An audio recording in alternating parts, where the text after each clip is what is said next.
Vamos então expor a palavra do Senhor. Eu gostaria de convidar a igreja a abrir a sua Bíblia na carta do apóstolo Paulo aos Efésios, capítulo 2. Efésios, capítulo 2. Então a palavra do Senhor diz assim, vamos ler a partir do verso 1 até o verso 10. Eu vou ler na minha versão e você pode acompanhar na versão que tem aí no telão, que é NVI, a minha versão é da ARA. Diz assim então: Ele lhes deu vida quando vocês estavam mortos em suas transgressões e pecados, nos quais vocês andaram no outro tempo, segundo o curso deste mundo, segundo o príncipe da potestade do ar, do espírito que agora atua nos filhos da desobediência. Entre eles também nós todos andamos no passado, segundo as inclinações da nossa carne, fazendo a vontade da carne e dos pensamentos, e éramos por natureza filhos da ira, como também os demais. Mas eu quero que você leia junto comigo. Todavia, vamos lá, 2, 3.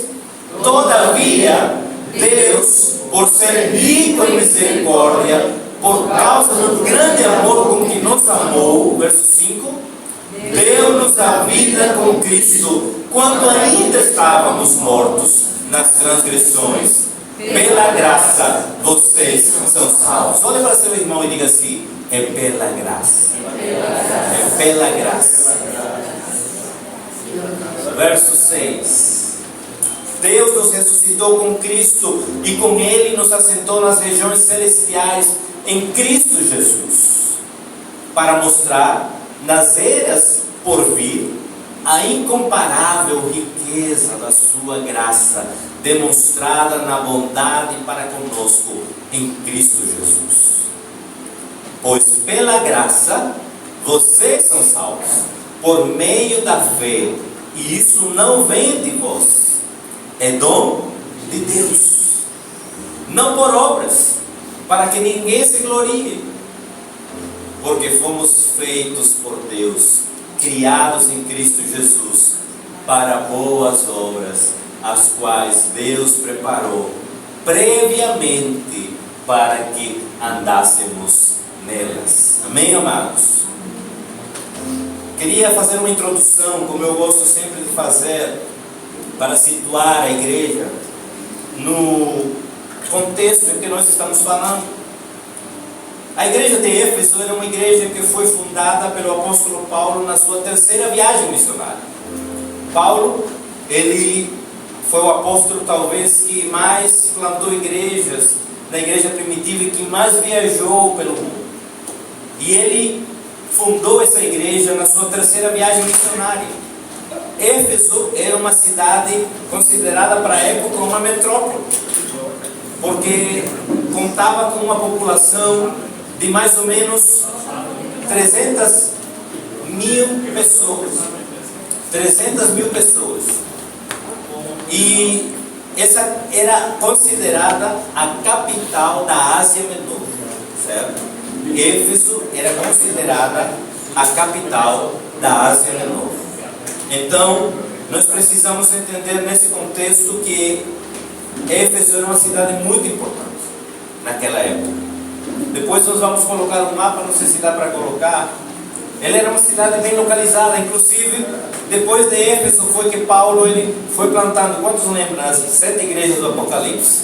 Éfeso era uma delas, e aí tem elas, e estavam todas ao redor. Então Paulo ele foi plantando as igrejas, e se você vê, é uma região onde Paulo andou na Panfilha, Paulo andou na Frígia, Paulo andou na Galácia, Paulo andou na Capadócia. Então Paulo andava por essa região, e inclusive a primeira igreja que foi fundada na Europa foi Filipos, que você vê lá em cima. É interessante porque eu gosto muito de que você possa ver. Então Éfeso era uma cidade que era estratégica, porque ela era um porto, Então muitas cidades iam. Você vê que ela está nessa parte aí de Atenas, tem a conexão com Atenas, Patmos, que é outra ilha onde foi João que escreveu a carta do Apocalipse, que ele estava lá na ilha de Patmos. Então, se você olha, eu gosto muito de olhar para a geografia bíblica, porque ela nos orienta, nos situa. E aí você vê, Éfeso estava ali, estrategicamente localizado. Só que cabe ressaltar uma informação: Éfeso era uma cidade cheia de bruxaria, cheia de magia negra, cheia de idolatria. Inclusive em Éfeso havia um templo. Quantos já viram, ou pelo menos têm noção daquele templo, daquela estrutura arqueológica que tem em Atenas, que se chama Partenon? Muito bem. Se você já viu o Partenon, ele é grande, né? As pilastras são enormes. Pois essa igreja que tinha lá, esse templo que tinha em Éfeso, que era construído em comemoração à deusa Diana, era 4 vezes maior que o Partenon. Ou seja, era uma estrutura suntuosa. E Éfeso tinha uma característica: a economia de Éfeso, ela era movimentada em torno a esse templo da deusa Diana. Era comercializado as estátuas, as coisas da deusa Diana. Então a economia girava em torno à idolatria. Quando Paulo chega a Éfeso e começa a pregar a palavra, pessoas começam a se converter. Obrigado, meu irmão. E existe ali então um avivamento. O que nós temos visto de avivamento? Avivamento não é movimento, avivamento não é pular na igreja, falar em língua. Não, avivamento é conversão genuína, vivificar aquilo que estava morto. E sabe o que acontecia? Aqueles homens e mulheres que eram da magia negra, que tinham seus livros de magia, eles se convertiam, iam na praça pública, jogavam os livros e queimavam os livros. Que avivamento que aconteceu naquele lugar! Será que não pode acontecer aqui em Valença, aqui em Portugal, na Espanha, pessoas que estão presos não apenas na magia, no ocultismo, mas na prostituição, na bebedice, em coisas que fazem mal? Essas pessoas, como já vi um homem se converter e pegar todos que tinham um bar na sua casa, e pegar as bebidas, aqueles whiskies de anos, de não sei como é, maceração, sei lá, né? Nunca bebi whisky nem essas coisas, mas as pessoas que gostam, e tinham guardado lá, e essa pessoa jogou fora, porque ele disse assim: não faz bem para mim, não faz bem para ninguém, eu não vou dar a ninguém. Isso é conversão. Isso é um genuíno arrependimento. Isso é uma transformação. E em meio a toda esse movimento, essa situação que estava acontecendo em Éfeso, uma das demonstrações mais magníficas do poder de Deus aconteceu nessa igreja que estava sendo plantada. Paulo passou 3 anos em Éfeso, e nesses 3 anos ele pregava nas ruas, nas sinagogas, e ia de cidade em cidade, as cidades circunvizinhas, e Paulo plantou essa igreja. E como falamos aqui, o ocultismo, a magia entrou em colapso. A economia de Éfeso começou a ver que estava sendo partida. Por quê? Porque agora o poder de Deus entrara. As pessoas que se convertiam não mais compravam livros, nem queriam buscar os magos, os bruxos. As pessoas que se convertiam não mais iam comprar os amuletos que eram vendidos no templo. Por quê? Porque eles entendiam que isso não valia a pena mais, que isso não era bom. E nesse contexto, Paulo então inicia a primeira igreja plantada na Ásia Menor, Éfeso. E a partir dessa igreja, outras igrejas são plantadas, como Tiatira, Sardes, Esmirna, Pérgamo, Laodiceia, Filadélfia, Colossos, Herápolis. Paulo escreve essa carta que nós estamos lendo, Éfeso, que inclusive é considerada como o fundamento para a teologia salvífica. Ele escreve essa carta desde a prisão em Roma.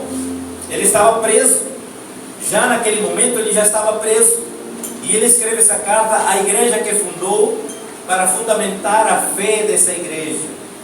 Por quê? Porque a igreja nós precisamos, amados, sempre fundamentar a nossa fé em Cristo. Não há outro fundamento para a igreja, não há outro fundamento para o cristão, não há outro fundamento na nossa vida que não seja Cristo Jesus. O primeiro capítulo, então,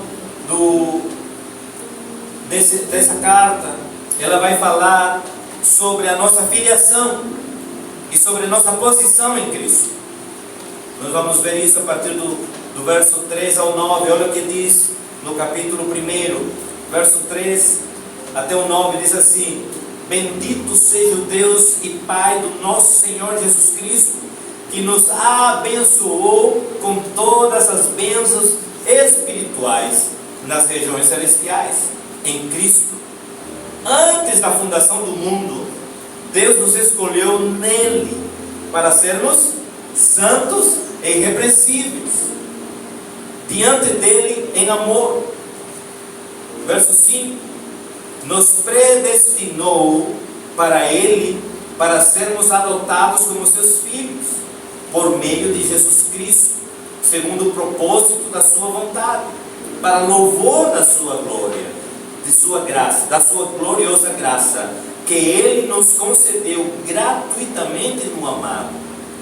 Nele temos a redenção pelo seu sangue, a remissão dos pecados, segundo a riqueza da sua graça, o que Deus derramou abundantemente sobre nós, em toda sabedoria e entendimento. Olha aí como é tremendo, em toda sabedoria e entendimento. Verso 9: Ele nos revelou o mistério da sua vontade, segundo o propósito que Ele apresentou em Cristo. Vou ler até o 10. De fazer convergir nele, na dispensação da plenitude dos tempos, todas as coisas, tanto as dos céus quanto as da terra. Em Cristo, verso 11, fomos também feitos herança, predestinados segundo o propósito daquele que faz todas as coisas, conforme o conselho da sua vontade, a fim de sermos para o louvor da sua glória, nós, os que de antemão esperamos em Cristo. Glória a Deus. Não estou falando aqui nada de livros de autoajuda, nada de livros humanos, está a palavra de Deus. E a palavra de Deus nos diz que temos uma filiação, temos uma posição. Não estamos aqui nesse mundo por acaso, não estamos aqui nesse mundo para, vou ver aqui se vai dar certo, vai, se não, você tem um propósito, eu tenho um propósito. Sabe, amados, muitas vezes eu tenho dito aqui que, por conta de algumas circunstâncias que a gente já vivenciou aqui e no Brasil também, eu poderia ter dito: não quero mais, vou parar por aqui. Mas não é o que eu quero, porque não é mais a minha vontade. Porque se Ele me fez uma nova criatura, porque se agora eu digo que não vivo mais eu, mas Cristo vive em mim, que eu morri para mim, o morto, ele tem alguma vontade? O morto é levado como um corpo apenas, porque ele não tem mais vontade. Assim é a minha vida, assim deve ser a nossa vida. Nós morremos para esse mundo e agora estamos vivendo a nossa vida para Deus. Se não for assim, a gente ainda quer viver para nós. Temos aqui o plano eterno de Deus envolvendo a Trindade. O Pai planejando desde a fundação do mundo Ele planejou o seu povo, um relacionamento com o homem, com o ser humano, para viver uma vida de intimidade com Ele. O Filho aplicando aquilo que realmente Deus tinha mandado fazer, porque o Pai diz assim, que Ele amou tanto a este mundo, que enviou seu Filho unigênito para morrer, para entregar a sua vida, por você e por mim, para que todo aquele que nele crê, não pereça, não se perca, mas tenha a vida eterna. O Pai planejou, o Filho executou, mas aí nós temos a Trindade trabalhando. Por quê? Porque o Espírito Santo, Ele continua agora aplicando isso em nossos corações. Dia após dia nós precisamos do Espírito Santo habitando em nós, para que Ele possa verdadeiramente nos dar a capacitação para viver essa vida. Tendo feito essa introdução, amados, eu gostaria de colocar aqui, expor 4 verdades que ajudam a reafirmar a nossa identidade em Cristo. 4 verdades. E está no texto que nós lemos em Efésios capítulo 2. A primeira verdade é que nós tínhamos uma condição antes de Cristo. Existe sim, não apenas na história da humanidade, antes de Cristo e depois de Cristo, mas na minha história e na sua história existe um antes de Cristo e um depois de Cristo. Amém. O ser humano antes de Cristo estava morto nos seus delitos e pecados. Veja aqui o que diz o verso 1 do capítulo 2. Vocês estavam... Parece que estão mesmo. Vocês estavam nas suas transgressões e nos seus pecados. Nós estávamos mortos nos nossos pecados, nas transgressões, nos delitos, como diz em outra versão. Nós estávamos mortos. Verso 2: nas quais costumavam viver, quando seguiam os padrões desse mundo. O príncipe do poder do ar e o espírito que agora atua nos filhos da... Nesse mundo, amados, quando nós falamos mundo, é o sistema. O sistema, ele é governado pelo maligno. O sistema, ele é governado pelas potestades que existem. Para quê? Com uma única finalidade: para que a gente, ou para que as pessoas desobedeçam a Deus. Por isso que ele diz assim, que atua no filho, nos filhos da desobediência. Você que é pai e mãe, você se alegra quando seu filho lhe desobedece? Não. Por que a gente vive desobedecendo a Deus? Deus, nosso Pai Celestial. Mas como, pastor? Como eu desobedeço a Deus se eu vou todo domingo para a igreja? A questão não é no domingo. A questão é de segunda a sábado. Como nós temos vivido? Como nós temos levado a nossa vida? Porque no domingo eu estou na igreja, levanto minhas mãos e oro, choro, quebrando meu coração. Mas na segunda-feira, o que eu faço? Falo mal do meu irmão? Brigo com fulano? Falo asneiras? E assim vivo minha vida? Porque de segunda a sábado parece que é liberado. Não, a nossa vida é um culto. Dia após dia, minuto após minuto, segundo após minuto, a minha vida tem que prestar culto a Deus em adoração, 100%. 7 por 24, 365 dias do ano.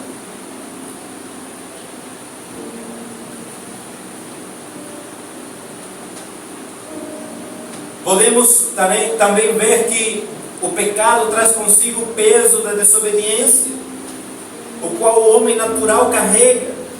Nós temos uma aula que damos àqueles que estão caminhando para o batismo, e nós ensinamos a seguinte maneira: é como se existissem no mundo 3 tipos de homem. Quando falo homem, é homem e mulher, certo? Humanidade. 3 tipos de homem: o homem natural. Quem fez discipulado sabe disso. O homem natural é aquele que não conhece a Deus, que nunca ouviu da verdade, ou talvez ouviu, mas não reconheceu. O homem espiritual, aquele que ouviu a verdade, reconheceu e recebeu Cristo no seu coração. E o homem carnal. O homem carnal é aquele que recebeu a Cristo no coração, mas ele não vive dominado pelo Espírito, vive dominado pela carne. Nós esperamos do homem natural realmente tudo, porque ele não conhece a Cristo, ele não teve aquele encontro com Cristo. Mas o que nós esperamos do homem espiritual? Que realmente ele viva pelo Espírito. Mas por que existe o homem carnal? Porque muitas vezes nós abafamos o Espírito e queremos viver segundo a nossa carne, segundo aquilo que a gente acha. Só que não é assim. Quem domina o ser do ser humano antes de Cristo é o diabo, nos quais costumavam viver quando seguiam os padrões desse mundo, e o príncipe do poder do ar, e o espírito que agora atua no filho da desobediência. Quem é? Satanás. Então, quando nós escolhemos viver a nossa vida, mesmo entendendo que Cristo nos resgatou em algum momento da nossa vida, mas nós decidimos viver essa vida desobedientemente, nós estamos servindo ao inimigo.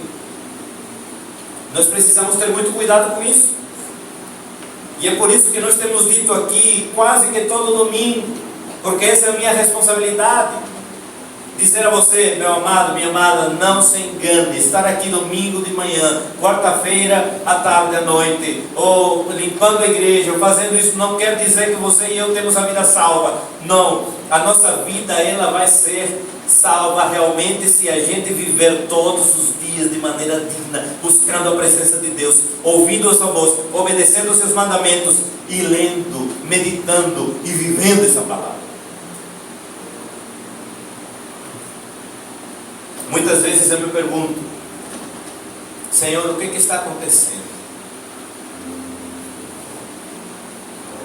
Muitas vezes olho assim e digo: o que teu povo, o que nós como teus filhos queremos desta vida? Queremos apenas viver fazendo conta? Tem até um filme, Faz de Conta. Se nós queremos viver faz de contas, tenha uma certeza no seu coração: você não vai viver na eternidade com Cristo. Eu não vou viver na eternidade com Cristo, porque nós estamos fazendo de conta aqui na terra, e lá no céu não tem mais chance, não há mais esperança. A palavra do Senhor diz que após a morte segue-se o juízo. Amados, se eu estou pregando isso é porque é a palavra de Deus.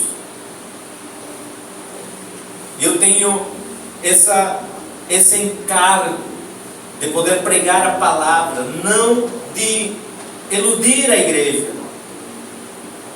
Porque olha, você vem aqui, então dê seu dízimo, dê sua oferta que você vai receber um carro novo, um trabalho novo, uma casa nova. Você pode até receber, mas esse não é o propósito do coração, que eu vou contribuir no reino. Não, no reino eu planto, sabendo que o plantio, ele verdadeiramente vai ser um plantio feito, porque é no reino de Deus. Você não está plantando em qualquer lugar, mas não é esperando você não está dando em troca.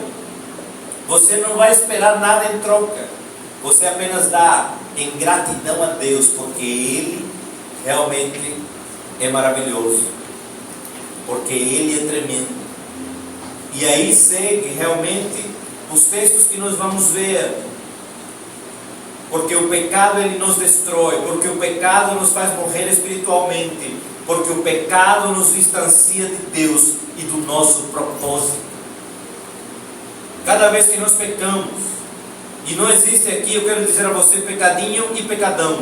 Todo que fere o coração de Deus, tudo que chama-se desobediência é pecado. As consequências são diferentes. A consequência de uma mentira é diferente da consequência de um adultério. Mas tudo é pecado. E nós precisamos vigiar nisso. Verso 3 diz assim: entre eles também nós todos andávamos no passado, segundo as inclinações da nossa carne, fazendo a vontade da carne e dos pensamentos, e éramos por natureza merecedores da ira. Em outras versões, filhos da ira. Filhos da ira. Veja bem, ele está dizendo: antes nós éramos filhos da ira. Antes. Hoje nós somos filhos de Deus pela graça dele. Paulo está falando aqui que sem Cristo nossa vontade é satisfazer o desejo da nossa carne.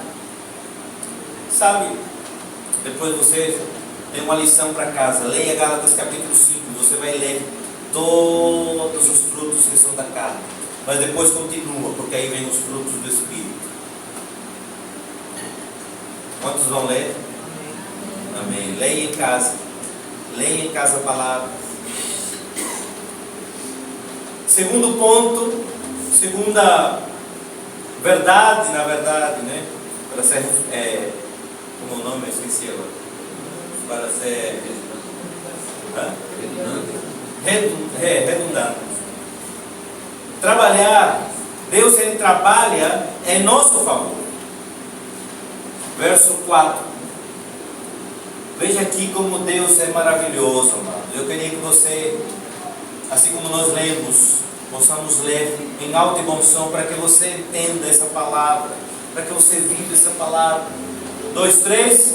Todavia, Deus, por ser rico em misericórdia, por causa do grande amor com que nos amou, deu-nos a vida com Cristo, quando ainda estávamos mortos nas transgressões. Pela graça, vocês são salvos.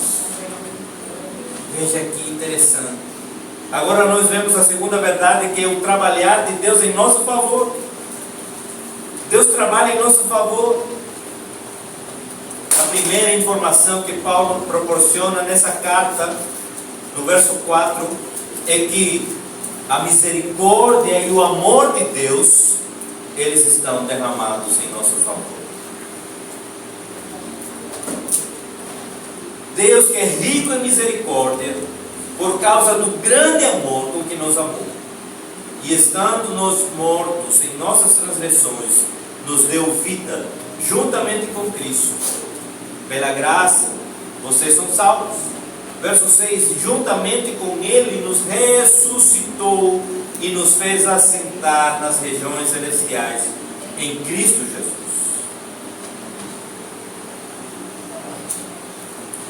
Amados, o amor de Deus nada tem a ver com nossas virtudes, com nossas atitudes.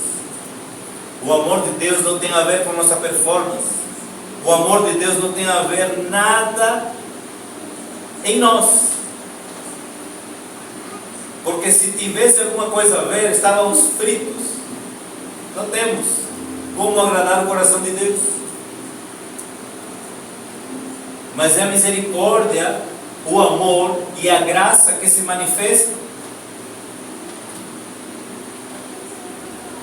A graça de Deus nos vivificou, ou seja, nos deu vida.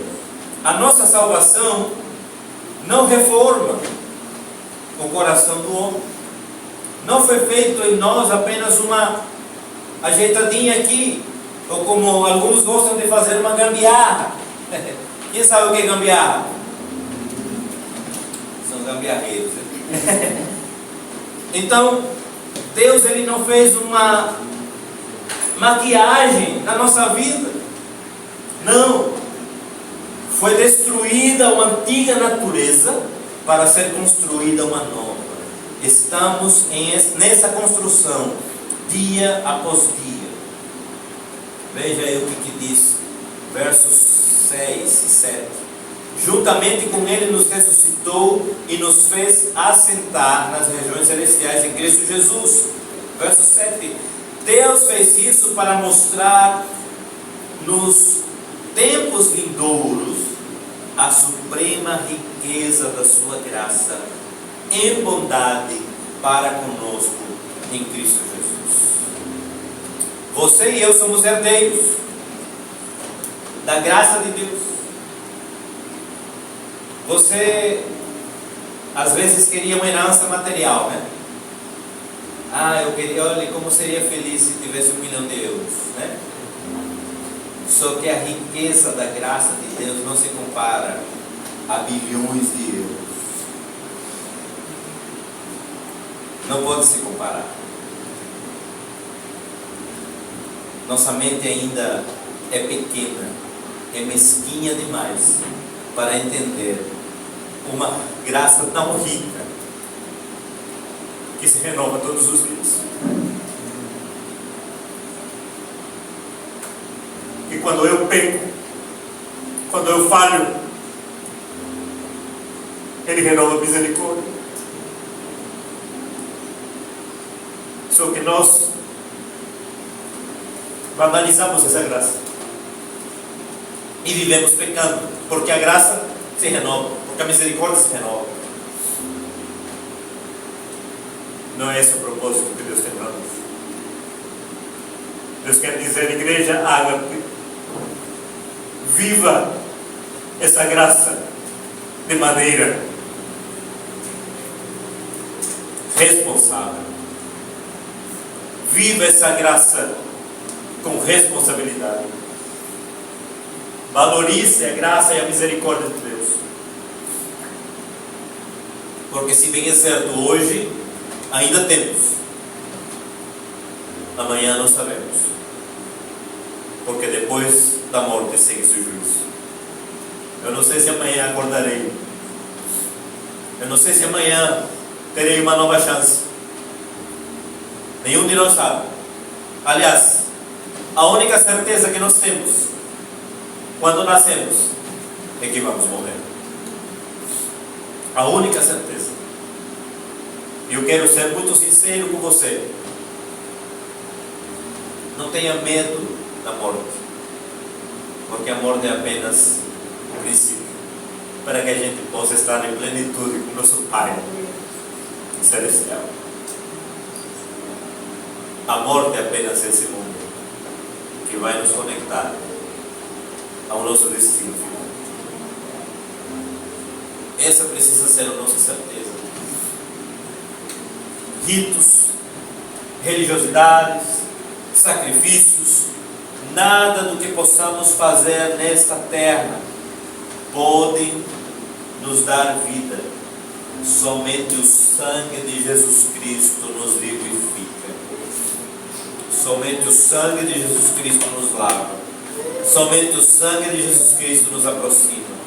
Esta manhã é manhã de ceia do Senhor. Nós não podemos deixar que a graça, que a misericórdia, que o amor de Deus seja banalizado. Nós precisamos refletir nisso, confiar em que Jesus Cristo, Ele é nosso Salvador, nosso Redentor, aquele que nos vivifica. E essa nova vida nos torna cidadãos celestiais. Vejo tantos matando para ter uma cidadania europeia, mas pouco nos lixamos, porque temos uma cidadania celestial. A sua cidadania é celestial.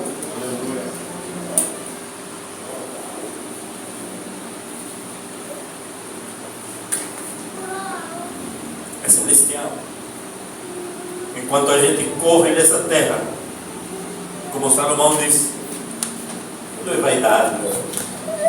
Tudo é vaidade. Tudo é vaidade. A gente vive nessa terra para nós mesmos. Precisamos viver o propósito que Deus tem para nós. Ah, porque eu queria um emprego melhor. Ah, porque eu queria uma casa melhor. Ah, porque eu queria um carro melhor. Deus pode lhe dar tudo isso. Mas porque a gente não diz, porque eu queria ter uma oportunidade melhor para anunciar as virtudes daquele que me chamou das trevas para a sua maravilhosa luz. Quantas vezes você tem dito isso?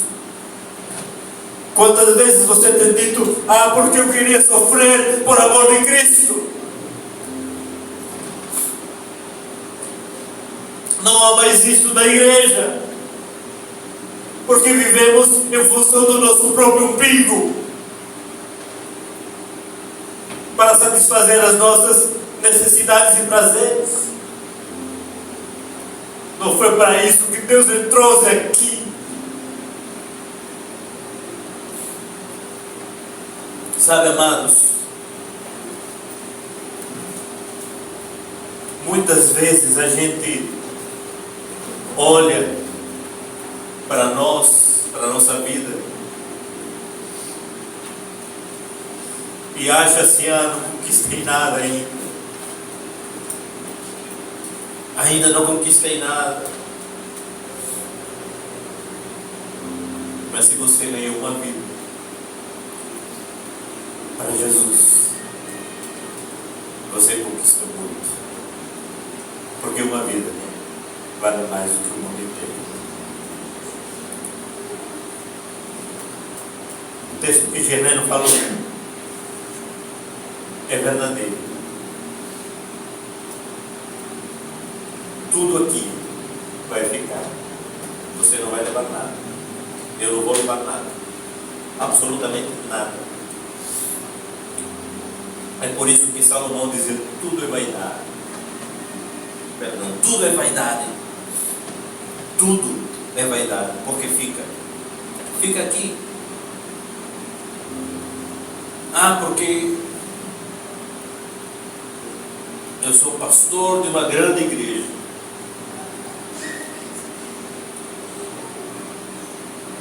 Na presença de Deus, eu sou apenas um servo. E aqui, eu quero ser apenas um servo. Não tem trabalho melhor. Estava outro dia refletindo do que poder estar no café, servindo, lavando louça, porque eu sou um servo. Porque jamais quero esquecer que eu sou um servo. Buscamos tanta posição, buscamos tanta coisa, e esquecemos que aqui nessa terra você foi chamado para servir. Se o Rei da Glória veio e se fez servo, sendo o Rei da Glória, por que eu quero ser melhor? Por que eu quero posição? Por que eu quero aparecer? Eu sou servo. Servo. Servo. Servo. Servo. O servo não tem vontade. O servo não tem querer. O servo não quer fazer a sua vontade. O servo faz a vontade do seu Senhor.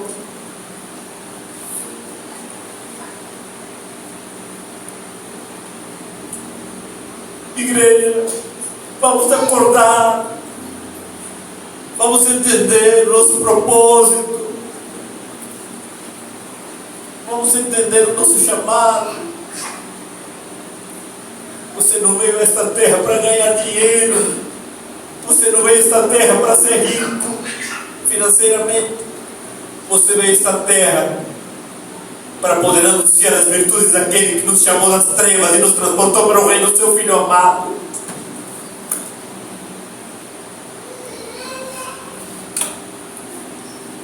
Você veio a esta terra com um propósito.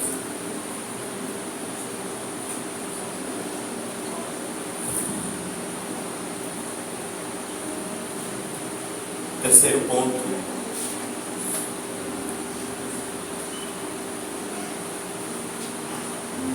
Quero dizer que esse desabafo, amados, é com muito amor e com zelo. Com zelo.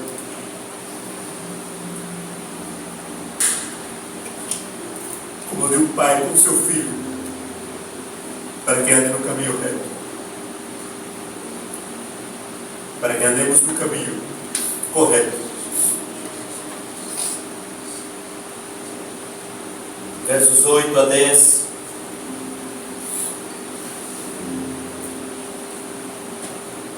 O trabalhar de Deus em nós. Lembremos os pontos, as verdades. A primeira é que a nossa condição antes de Cristo era destruição, morte. O segundo, o trabalhar de Deus em nosso favor. E o terceiro, o trabalhar de Deus em nós. Porque agora Ele tem que trabalhar em nós. Todos os dias Ele está trabalhando em nós, amados. Verso 8. Porque pela graça vocês são salvos mediante a fé. Isso não vem de vocês, é dom de Deus, não de obras, para que ninguém se glorie. É interessante porque, mesmo não merecendo, nós recebemos pela graça a salvação da nossa alma. Mas aqui há um instrumento. Se bem é certo que Deus nos salva pela sua graça, mas também temos um instrumento aqui que é interessante: a fé. E a fé é um instrumento da nossa salvação que nos é concedida de graça. Alguém disse, e me chamou a atenção essa frase, escute e guarde no coração: a fé é como se fosse a mão estendida de um mendigo para receber o presente de um rei. A fé é como se fosse a mão estendida de um mendigo para receber o presente de um rei. Ou seja, a fé era um instrumento com a qual você e eu recebemos a graça. Eu comecei a visualizar essa frase, digo, realmente, a fé me fez estender a mão para receber o presente da tão grande salvação de um Rei Todo-Poderoso. As obras, elas não são a causa da nossa salvação. Obrigado. Mas as obras são a consequência da nossa salvação. Ou seja, ninguém vai ser salvo por conta das suas obras. Amém? Ninguém vai ser salvo por obras. Mas vamos ver nos versos a seguir que, veja aqui, verso 10: pois somos feitura dele, criados em Cristo Jesus para as boas obras. Ou seja, não é por obras que nós vamos ser salvos, mas as obras vão evidenciar a nossa salvação. Por quê? Porque antes nós praticávamos obras más. Hoje nós praticamos boas obras. São a consequência da salvação.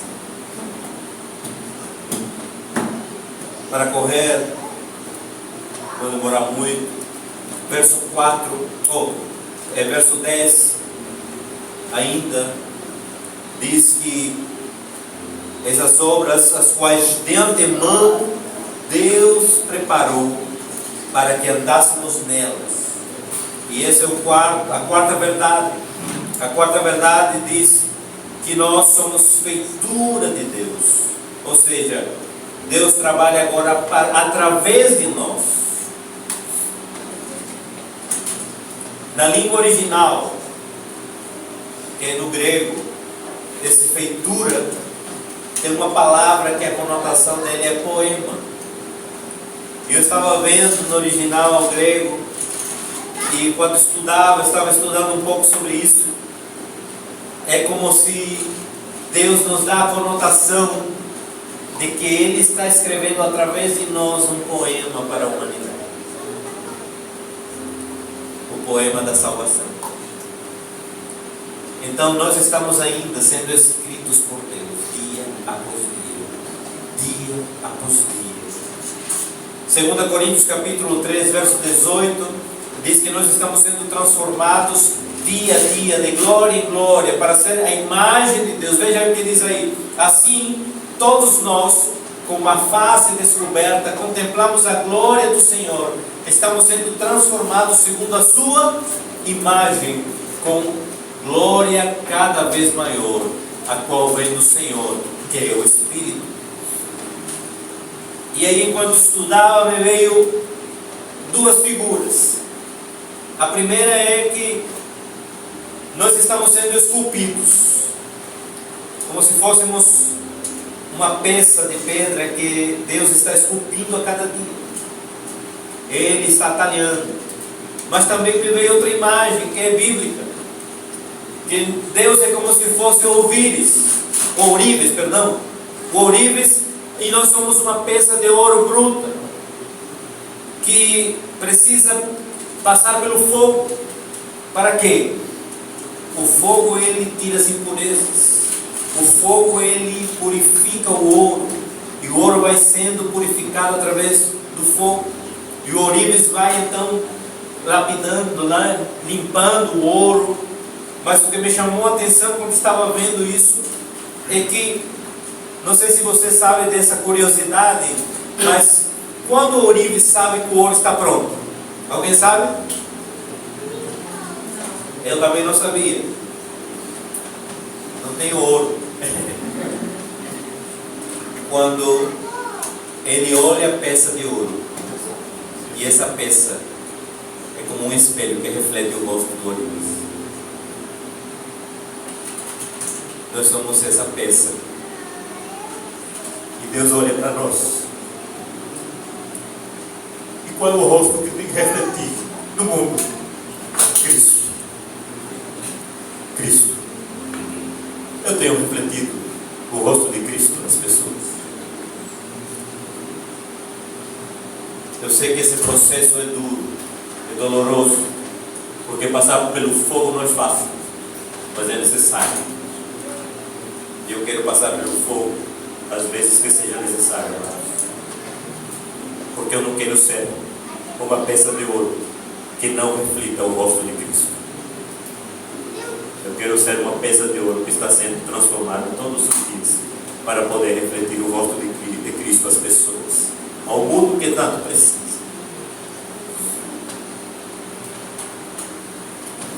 Todo esse trabalho de Deus em nossas vidas tem um propósito.